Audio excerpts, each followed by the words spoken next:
Me llamaban el patrón, el señor. Olvida todo lo que sabes sobre multimillonarios. No construí una empresa de tecnología en un garaje. Construí un imperio sobre cadáveres y polvo blanco que valía más que la economía de muchos países. En mi apogeo, no contaba mi dinero. Lo pesaba en balanzas industriales porque ganaba $60 millones al día. La revista Forbes dijo que yo era el 7º hombre más rico del planeta, pero ellos no sabían ni la mitad. Tenía tanto dinero acumulado en sótanos que las ratas se comían $2.000 millones de mi fortuna todos los años y ni siquiera me importaba. Gastaba $2.500 al mes solo comprando bandas elásticas para sostener mis fajos de billetes y en una noche de fuga quemé $2 millones en una hoguera solo para calentar a mi hija del frío. Pero no te dejes engañar por los números. Controlé el 80% de toda la cocaína del mundo y cambié la constitución de un país entero solo para no pisar una celda americana. Traía hipopótamos de África para mi jardín. Fui el hombre que construyó barrios enteros para los pobres, pero también fui el monstruo que explotó un avión comercial en el aire, matando a 110 inocentes para intentar eliminar a un único enemigo. Fui Robin Hood y el diablo en la misma piel. Fui Pablo Escobar. Y esta es mi historia de cómo tuve el mundo en la palma de mi mano, antes de ahogarme en mi propia sangre. Para que entiendas en quién me convertí, para comprender cómo un hombre puede llegar a tener el poder de desafiar gobiernos y poner al mundo en estado de alerta, necesitas primero entender de dónde vine. Necesitas sentir el olor de la tierra húmeda de Antioquia y el gusto amargo de la pobreza que flotaba sobre Colombia en los años 40 y 50. No nací siendo un monstruo, ni nací siendo un rey. Nací el 1 de diciembre de 1949 en Río Negro, un pequeño poblado a menos de una hora de Medellín. La Colombia de mi infancia no era un paraíso tropical, era un matadero. Vivíamos el periodo que los historiadores llaman simplemente la violencia. Liberales y conservadores se mataban en los campos con machetes, cortando cabezas como si fueran ganado. La sangre escurría por las montañas. Fue en ese escenario de caos y supervivencia donde di mis primeros pasos. Crecí viendo que la ley no protegía a nadie. La ley era apenas una herramienta para que los poderosos oprimieran a los débiles. Si querías sobrevivir, necesitabas ser más listo, más rápido y eventualmente más cruel que los otros. Mis padres, Abel de Jesús Escobar Echeverry y Hermilda Gaviria, eran personas trabajadoras. Mi padre era un campesino, un administrador de fincas, un hombre honesto, pero pasivo. Yo lo miraba, con las manos callosas y la mirada cansada, y sentía un amor profundo, pero también un miedo terrible. El miedo de ser como él, el miedo de trabajar de sol a sol y morir sin dejar nada más que deudas y sudor. Mi madre, Hermilda, era diferente. Ella era profesora, una mujer de temple, ambiciosa, dura. Fue ella quien puso fuego en mis venas. Me decía: Pablo, naciste para cosas grandes, no dejes que nadie te pise. Ella me enseñó que la astucia valía más que la fuerza bruta. Nos mudamos a Envigado cuando yo aún era joven. Envigado era un suburbio obrero, vecino a Medellín. Allí, la desigualdad social no era una estadística, era una bofetada en la cara todos los días. Veía las mansiones de los industriales, los autos importados, la ropa de lino y después miraba mis zapatos gastados. Me juré a mí mismo, siendo aún un muchacho, que un día no solo tendría aquello, sino que tendría más que todos ellos juntos. En la escuela, en el Liceo Lucrecio Jaramillo Vélez, no era el alumno más disciplinado, pero era un líder nato. Mis compañeros me seguían. Ya negociaba,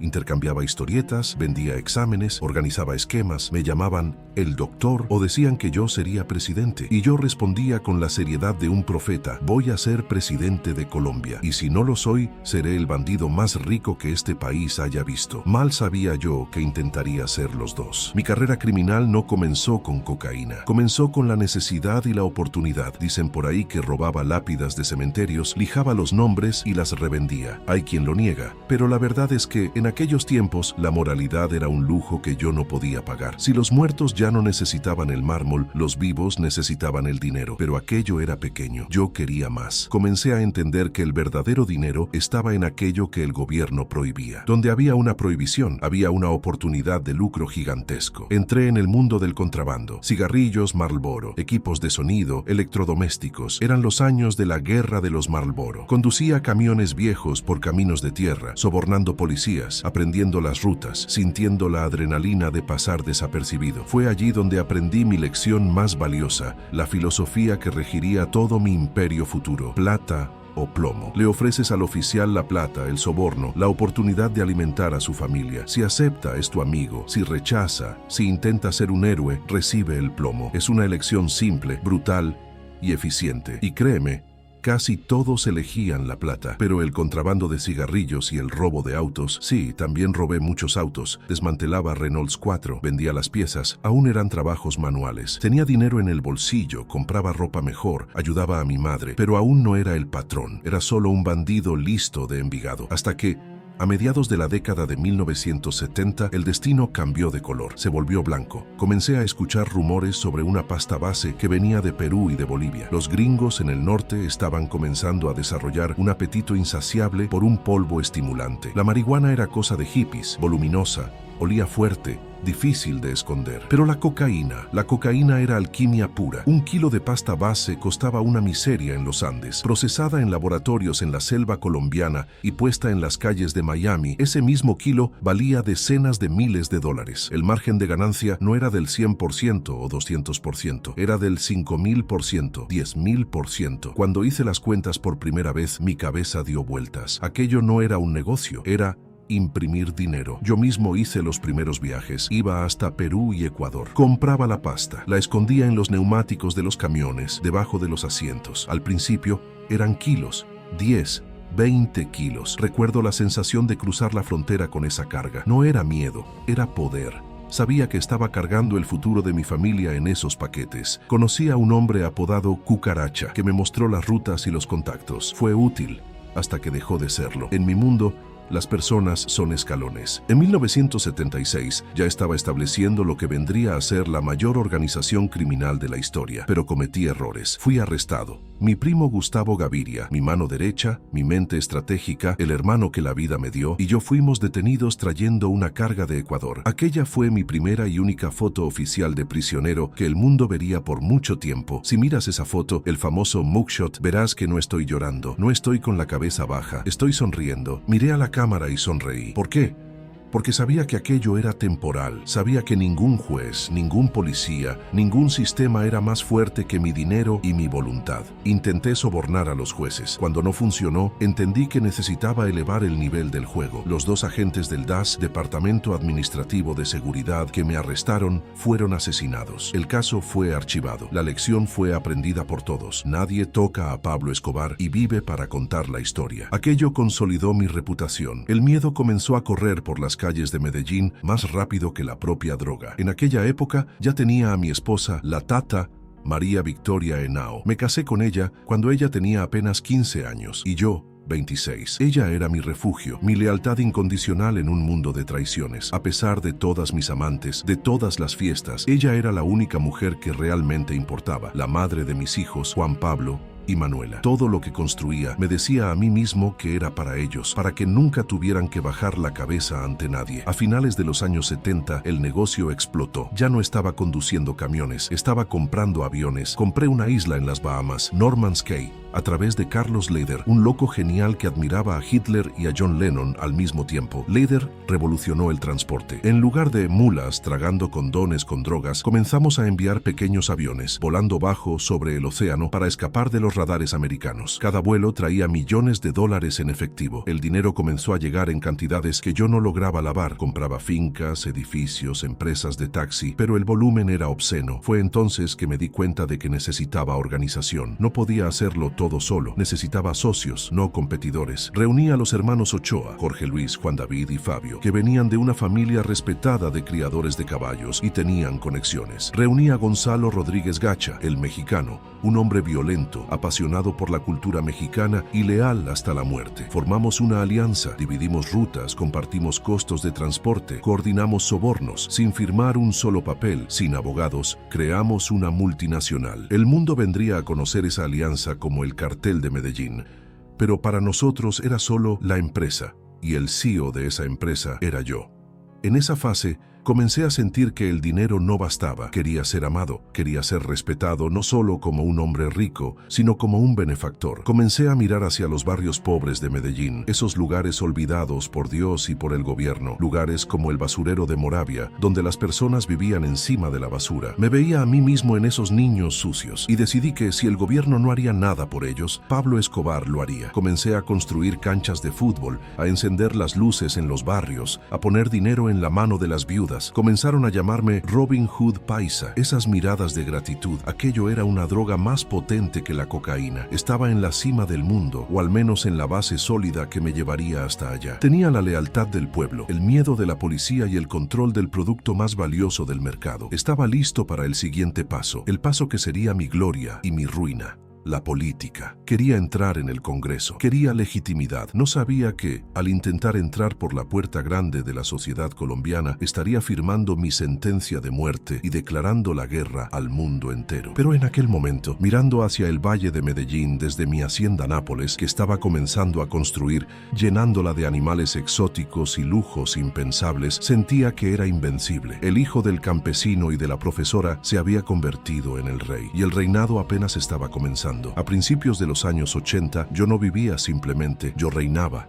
La joya de mi corona era la hacienda Nápoles. Compré 3.000 hectáreas de tierra en el calor del Magdalena Medio y transformé eso en el Edén. No quería solo una finca, quería un estado independiente. Mandé construir carreteras, pistas de aterrizaje, lagos artificiales y piscinas gigantescas. Y, claro, el zoológico. Traje a África a Colombia. Elefantes, jirafas, rinocerontes, cebras y los famosos hipopótamos. Veía aquellas bestias caminando bajo el sol colombiano y sentía que no había límites para mi voluntad. En la entrada de la finca, mandé instalar el pequeño avión monomotor Piper que usé en mi primer viaje de cocaína a los Estados Unidos. Era un recordatorio. Nunca olvides cómo empezó todo. Allí, en Nápoles, festejábamos como emperadores romanos. Políticos, actrices, reinas de belleza, jugadores de fútbol, todos venían a besar el anillo. El dinero fluía como agua, pero en el fondo algo me incomodaba. El dinero compraba cosas, compraba personas, pero no compraba el respeto de la élite tradicional de Bogotá. Aquellos viejos de apellidos aristocráticos me veían como un nuevo rico, un campesino con suerte, un bandido. Decidí que los obligaría a aceptarme. Sería político. Creé el movimiento Civismo en Marcha. Lancé el programa Medellín sin tugurios. Fui a donde el gobierno nunca pisó. En el basurero de Moravia, vi familias viviendo en la inmundicia, entre ratas y enfermedades. Les prometí dignidad. Construí un barrio entero, cientos de casas de ladrillo y cemento, y les di las llaves gratis a esas personas. Bauticé el lugar como Barrio Pablo Escobar. Cuando caminaba por allá, las mujeres lloraban e intentaban tocar mi ropa como si yo fuera un santo. La iglesia me criticaba, el gobierno me temía, pero el pueblo me amaba. Con esa base popular entré a la política formal. Me alié con Jairo Ortega y conseguimos un escaño en la Cámara de Representantes por el movimiento Nuevo Liberalismo. Yo era el suplente, pero era quien mandaba. En 1982, el día de mi posesión, entré al Congreso Nacional sin corbata, desafiando el protocolo, desafiando a todos. Me senté en aquellas sillas de terciopelo donde se hacían las leyes y pensé, llegué. Ahora soy intocable, pero estaba equivocado. La política es una alcantarilla más sucia que el narcotráfico. En el narcotráfico, si alguien te traiciona, lo matas. En la política te sonríen mientras te apuñalan por la espalda con periódicos y discursos. Había un hombre, el ministro de Justicia, Rodrigo Lara Bonilla, un hombre de la élite, arrogante, que decidió que su misión de vida era destruirme. Él comenzó a hablar públicamente sobre dineros calientes infiltrados en la política. Me señaló con el dedo. Intenté defenderme. Dije que era un empresario del sector inmobiliario y ganadero. Pero entonces el periódico El Espectador, dirigido por Guillermo Cano, desenterró mi pasado. Encontraron aquella maldita foto de mi arresto en 1976. La foto donde yo sonreía. De repente, no importaba cuántas casas hubiera construido, fui expuesto. La humillación fue pública y brutal. El nuevo liberalismo, liderado por Luis Carlos Galán, me expulsó. Lara Bonilla me humilló en el Congreso. Perdí mi curul, perdí mi inmunidad. La élite de Bogotá se rió del campesino arribista. Aquel día, saliendo del Congreso con las cámaras en mi cara y la rabia quemando en mi pecho, la inocencia se acabó. Ellos no querían la paz. Ellos querían guerra. Y yo les daría una guerra que haría temblar al país. Les dije a mis socios del cartel, Lara Bonilla va a morir. No fue solo una venganza, fue un mensaje. El 30 de abril de 1984, dos muchachos en una motocicleta, los primeros sicarios motorizados, una táctica que yo popularicé, se emparejaron con el auto del ministro en el norte de Bogotá. Una ráfaga de subametralladora silenció la voz de la moralidad. El asesinato de un ministro de justicia en pleno ejercicio cambió todo. El Estado colombiano, que hasta entonces fingía no ver el tamaño del monstruo, despertó en pánico. El presidente Belisario Betancur declaró la guerra a los narcotraficantes. Y la peor arma que ellos tenían no eran tanques o helicópteros, era una palabra: extradición. El tratado de extradición con los Estados Unidos era mi pesadilla. Yo no tenía miedo de la justicia colombiana. Aquí podía comprar a los jueces, amenazar a los testigos o transformar la prisión en un hotel de lujo. Pero en los Estados Unidos, en una celda fría de 2 metros, sin hablar el idioma, lejos de mi familia, lejos de mi poder, eso era la muerte en vida. Fue entonces que acuñé la frase que se convertiría en el lema de toda una generación de traficantes. Preferimos una tumba en Colombia a una celda en Estados Unidos. Formamos un grupo clandestino, los extraditables. Firmábamos comunicados amenazando a cualquiera que apoyara la extradición. Comenzamos a matar jueces, comenzamos a matar policías, pero necesitábamos refugio. Huimos a Panamá. Allá negocié con el dictador Manuel Noriega. Él nos cobró millones por protección, pero aquel lugar era demasiado pequeño para mí. Yo extrañaba mi tierra, mi comida, mi gente. Intenté una última negociación con el gobierno colombiano. Ofrecí pagar la deuda externa de Colombia. Sí, la deuda entera del país, a cambio de amnistía y del fin de la extradición. Ellos rechazaron. Su honor era demasiado caro. Entonces, volvimos a Colombia y la violencia escaló a niveles de locura. La cacería comenzó. El coronel Jaime Ramírez Gómez y la DEA comenzaron a destruir mis laboratorios. En Tranquilandia encontraron un complejo industrial de cocaína en la selva, toneladas de polvo, aviones, pistas. Fue un golpe multimillonario. Ellos me estaban quitando mi dinero, así que yo les quitaría su paz. En 1985, la Corte Suprema de Justicia estaba analizando la constitucionalidad del tratado de extradición. Yo necesitaba parar aquello. Dicen que financié al grupo guerrillero M-19 para tomar el Palacio de Justicia. ¿Qué puedo decir? El enemigo de mi enemigo es mi amigo. El M-19 invadió el palacio. El ejército respondió con tanques. El edificio se incendió. Más de 100 personas murieron, incluyendo 11 magistrados de la Corte Suprema, y convenientemente los archivos sobre la extradición se volvieron cenizas. ¿Fue un acto de barbarie? Sí, pero funcionó parcialmente. El mensaje fue dado: no hay santuario, no hay ley que nos proteja y no hay ley que nos ataque. El país estaba sangrando. ¿Y yo? Yo estaba viviendo como un fantasma, moviéndome entre fincas, rodeado de sicarios, siempre con el radiocomunicador en la mano, escuchando las frecuencias de la policía. Mi familia sufría, Tata vivía con miedo, mis hijos no podían ir a la escuela, pero yo justificaba todo. Estoy luchando por nuestra libertad, ellos quieren vendernos a los gringos. La prensa continuaba atacándome. Guillermo Cano, de El Espectador, era implacable. Escribía editoriales exigiendo mi cabeza. Creía que la pluma era más fuerte que la espada. En diciembre de 1986 le mostré que estaba equivocado. Maté a Cano a la salida del periódico. Si escribes contra mí, mueres. Si juzgas contra mí, mueres. Si legislas contra mí, mueres.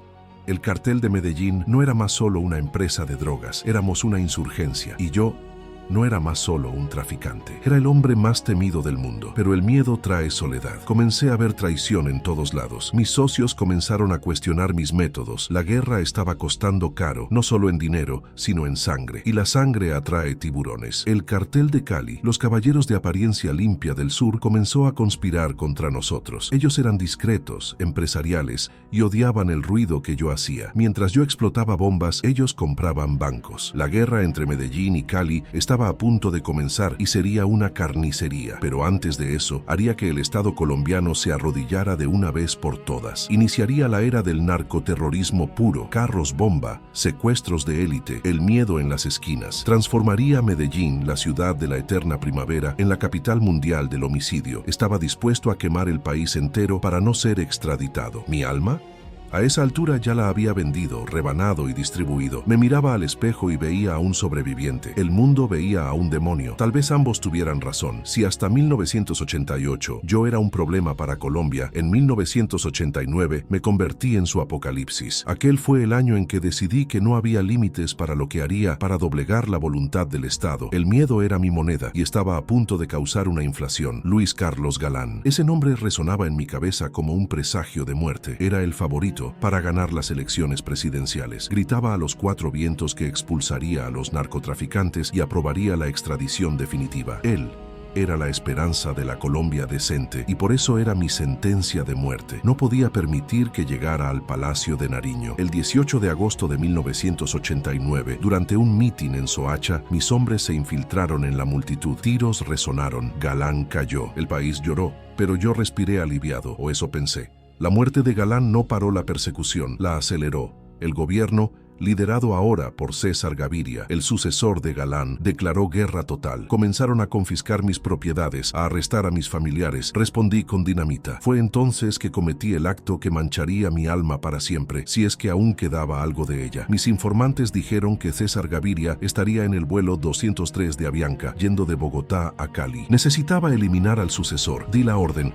Un joven engañado entró al avión con un maletín creyendo que cargaba una grabadora para una misión de espionaje. Adentro había explosivos plásticos. El 27 de noviembre de 1989, el avión explotó sobre Soacha. 107 personas a bordo murieron, pero el destino, con su sentido del humor macabro, me jugó una mala pasada. Gaviria no embarcó. Maté a 107 inocentes, padres, madres, niños, para matar a un hombre que estaba seguro en su oficina. Ese día, hasta los que me defendían en los barrios marginales se quedaron en silencio. Había cruzado una línea sagrada. Ya no era un rebelde, era un monstruo. No paré ahí. Una semana después detoné un camión bomba con 500 kilos de dinamita frente al edificio del DAS, Departamento Administrativo de Seguridad en Bogotá.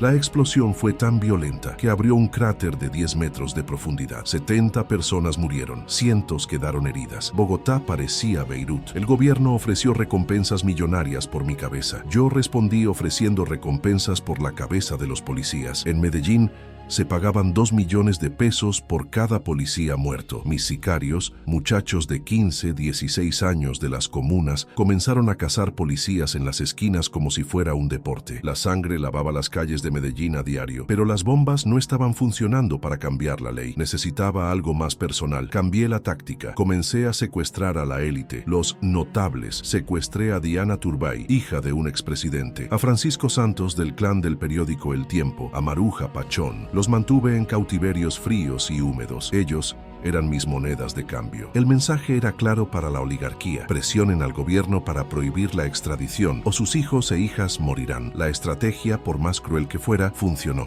El país estaba exhausto. El miedo venció. En 1991 se convocó una asamblea constituyente para reescribir la Constitución. Y allá, en las entrelíneas de la nueva Ley Magna de Colombia, se escribió el artículo que tanto deseé. Se prohíbe la extradición de colombianos nativos. Había ganado. El 19 de junio de 1991 me entregué. Pero no me entregué como un prisionero común. Dicté las reglas de mi rendición. No iría a una prisión del gobierno. Construiría la mía propia. Elegí un terreno en las montañas de Envigado con vista a mi amada Medellín y construí la catedral. El mundo la llamaba prisión. Yo la llamaba fortaleza. Desde afuera, parecía una penitenciaría con cercas y guardias, pero los guardias eran elegidos por mí. Adentro era un club de campo. Tenía suites con chimenea, camas king size, bañeras de hidromasaje. Tenía una sala de juegos con mesas de billar, un bar completo, una discoteca. Construí una cancha de fútbol profesional e invité a los mejores jugadores de la selección colombiana a jugar partidos conmigo. René Higuita vino a visitarme. Hacíamos fiestas con mujeres, alcohol y excesos que duraban días. Estaba preso,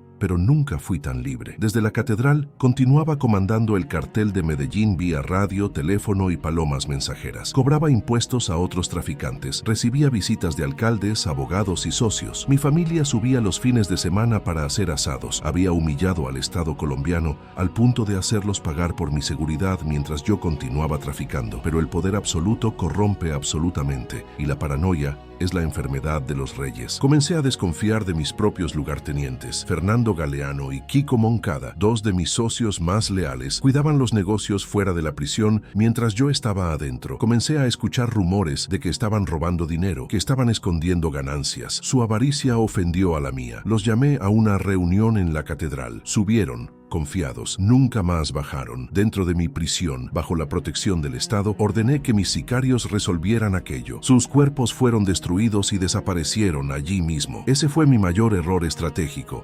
No fue la bomba en el avión, no fue la guerra contra el Estado, fue la traición contra los míos. Al matar a Moncada y Galeano, rompí el código de honor de la mafia. Sus familias y sus aliados juraron venganza. Creé enemigos dentro de mi propia casa y el gobierno no pudo ignorarlo más. La noticia de los asesinatos dentro de la catedral se filtró. La humillación internacional era insoportable para el presidente Gaviria. La farsa se había acabado. En julio de 1992, el ejército rodeó la montaña. Tenían órdenes de transferirme a una prisión de verdad, una base militar. Vi los camiones subiendo, vi a los soldados posicionándose. Sabía que si me llevaban, terminaría en un avión hacia los Estados Unidos la semana siguiente. Miré a mis hombres y les dije, nos vamos. La fuga fue ridícula de tan fácil. Yo diseñé esa prisión. Conocía cada punto ciego. Mientras los viceministros entraban por la puerta del frente para negociar, yo salía por la parte de atrás, rompiendo una pared de yeso que había mandado a hacer deliberadamente débil. Con la neblina de la montaña cubriendo nuestros pasos, yo y un puñado de hombres leales bajamos la ladera, caminando por el bosque húmedo, dejando atrás el lujo y volviendo al lodo. Estaba libre nuevamente, pero esta vez era diferente. Ya no tenía la fortaleza, ya no tenía la lealtad absoluta de todos los traficantes. Tenía al Estado colombiano, a la DEA, a la CIA y el peor de todos, a los Pepes, perseguidos por Pablo Escobar detrás de mí. Los Pepes eran una alianza profana entre el cartel de Cali, paramilitares de derecha y ex socios míos que yo había traicionado, como las familias Moncada y Galeano. Ellos no querían arrestarme, ellos querían exterminarme y jugaban sucio, tan sucio como yo. Comenzaron a matar a mis abogados, a mis contadores, a mis caballerizos. Quemaron las casas de mi familia, estaban desmantelando mi imperio, ladrillo por ladrillo, cuerpo por cuerpo. El año de 1993 comenzó con olor a pólvora y desesperación. Estaba acorralado, me movía de casa en casa cada 2 días. Dormía con un ojo abierto. Mi fortuna de miles de millones no podía comprar un minuto de paz. Intentaba desesperadamente sacar a mi familia del país. Los envié a Alemania, pero el gobierno colombiano presionó y fueron devueltos en el mismo avión. Ver a mi esposa y a mis hijos llorando en la televisión, siendo tratados como criminales, partió lo que quedaba de mi corazón. Estaba solo. El hombre más poderoso del mundo ahora era apenas un fugitivo cansado, con la barba sin afeitar y la barriga creciendo, escondido en casas de clase media en Medellín, esperando a que llegara el fin. Pero todavía tenía el teléfono, y el teléfono sería mi perdición. Diciembre de 1993. El mes que debería ser de fiestas era para mí un funeral anticipado. Estaba escondido en una casa modesta de 2 pisos en el barrio Los Olivos, un barrio de clase media en Medellín. Nada de fincas, nada de zoológicos, nada de lujo, solo yo, mi guardaespaldas Álvaro de Jesús Agudelo, el Limón, y el silencio ensordecedor de la derrota. Estaba enfermo, cansado e increíblemente solo. La cacería de los Pepes había diezmado mi organización. Mataron a mis abogados, a mis contadores, a mis amigos de la infancia. El bloque de búsqueda, entrenado por los americanos, registraba cada centímetro del valle de Aburrá con una tecnología que yo no podía combatir, la triangulación de radio. Rastreaban mis llamadas. Yo lo sabía. Siempre supe que el teléfono era mi arma y mi trampa. La regla de oro era, nunca hables por más de 3 minutos. Pero el día 2 de diciembre, mi cumpleaños número 44, rompí la regla. La nostalgia era un dolor físico. Quería escuchar la voz de mi hija Manuela. Quería hablar con mi hijo Juan Pablo. Quería ser padre, solo por unos instantes, olvidando que era el monstruo que el mundo quería abatir. Los llamé. Estaban atrapados en un hotel en Bogotá, rodeados por el gobierno. Hablé sobre el futuro, un futuro que sabía que no vería. La llamada duró demasiado tiempo, lo suficiente para que la aguja en el mapa del bloque de búsqueda se detuviera sobre el techo de mi casa. Colgué el teléfono y sentí algo en el aire, un silencio pesado. Entonces el sonido de botas, el freno de camiones y el grito de ¡Policía! Derribaron la puerta reforzada. Limón fue el primero en reaccionar, saltando por la ventana hacia el techo trasero. Cayó allí mismo, sin oportunidad. Yo corrí. Yo, el hombre que mandó ejércitos, ahora corría descalzo, en jeans y con una camiseta azul levantada sobre la barriga, sosteniendo mis pistolas como si fueran talismanes inútiles. Salté por la ventana. El sol de la tarde golpeaba las tejas de barro. Vi el cielo de Medellín una última vez. Abajo, en el callejón y en la calle, decenas de policías apuntaban sus fusiles. Los disparos comenzaron. Sentí el impacto en mi pierna. Caí. Intenté levantarme, pero otro disparo me alcanzó. El dolor fue agudo, pero breve. Entonces, el fin.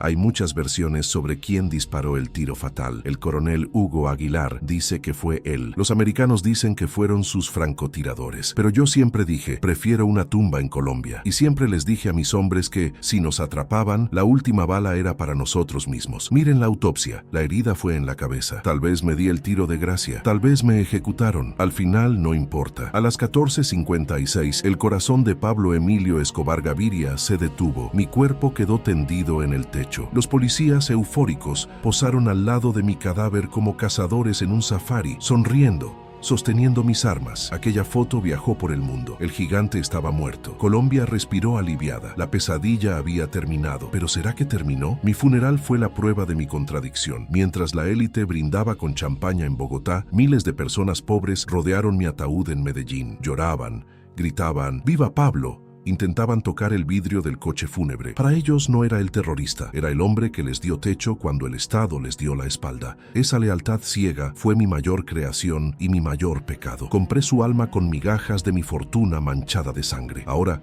hablando desde la eternidad, miro el legado que dejé y la vista no es bonita. No fui un héroe, fui un cáncer. Le enseñé a una generación entera de colombianos que el trabajo honesto es para los tontos. Creé la cultura traqueta, la idea de que el éxito se mide por el grosor de la cadena de oro en el cuello, por el tamaño del arma en la cintura y por la cantidad de silicona en las mujeres a tu lado. Destruí los valores de una nación. Jóvenes que podrían haber sido ingenieros o médicos se convirtieron en sicarios y murieron antes de los 20 años, soñando con ser como yo. ¿Y el narcotráfico? ¿Mi muerte acabó con él? No. Solo lo democratizó. Cuando yo caí, el monopolio se acabó. El cartel de Cali asumió por un tiempo, pero pronto ellos también cayeron. El negocio se fragmentó en cientos de cartelitos, más difíciles de rastrear, más invisibles. Aprendan esto. Mientras haya una nariz ávida de polvo en el norte, habrá alguien dispuesto a matar para proveerlo en el sur. Yo fui solo el pionero, el CEO que mostró que era posible. Hoy, los carteles mexicanos aplican las tácticas que yo inventé, pero con una crueldad que haría estremecer hasta a mí mismo. El negocio no murió, evolucionó. Causé la muerte de más de 4.000 personas, jueces brillantes, policías honestos, periodistas valientes, pasajeros de avión, transeúntes inocentes muertos en ataques. Dejé miles de huérfanos y viudas. Esa sangre no se seca, mancha la historia de Colombia para siempre. Mi guerra contra el Estado costó miles de millones y retrasó el desarrollo de mi país en décadas. Hoy veo mi rostro estampado en camisetas, en calcomanías de autos, en series de televisión que me retratan como un genio carismático. Jóvenes en Europa y en los Estados Unidos usan mi imagen como símbolo de rebeldía. No saben lo que dicen. No vivieron el terror de no saber si el auto de al lado iba a explotar. Romantizar mi vida es escupir en la tumba de mis víctimas. Lo tuve todo: dinero, poder, mujeres, adoración. Y terminé descalzo, sucio, muerto en un techo, con el mundo celebrando mi partida. Mi familia fue perseguida, humillada y tuvo que cambiar de nombre para sobrevivir. Mi fortuna fue confiscada o robada por los enemigos. ¿Qué quedó? Nada más que ruinas e historias de terror. Esa fue mi vida. Un ascenso meteórico y una caída vertiginosa. Fui la prueba viva de que el crimen paga, sí, y paga muy bien, pero cobra intereses que nadie puede pagar. La cuenta final es tu alma. Soy Pablo Escobar. Y esta fue mi historia. Mi historia es un recordatorio brutal de las consecuencias de la ambición desenfrenada y de la ausencia de límites morales. Es una herida abierta que nos enseña que el poder construido sobre la violencia es inevitablemente efímero y destructivo. Si llegaste hasta aquí es porque valoras las historias profundas y los documentales que no tienen miedo de mostrar la verdad cruda. La producción de este contenido exigió una investigación rigurosa para traer cada detalle de la vida del mayor narcotraficante de la historia. Si este video te impactó, si aprendiste algo nuevo hoy, por favor, deja tu like. Eso ayuda a nuestro canal a continuar trayendo documentales de alta calidad. Suscríbete y activa la campanita para no perderte la próxima biografía. Vamos a explorar la vida de los hombres que derribaron imperios. Fui Pablo Escobar. Y ahora te pregunto a ti, ¿el fin del cartel de Medellín realmente cambió la guerra contra las drogas o solo cambió a los jugadores? Deja tu opinión en los comentarios. Gracias por ver. Nos vemos en la próxima historia.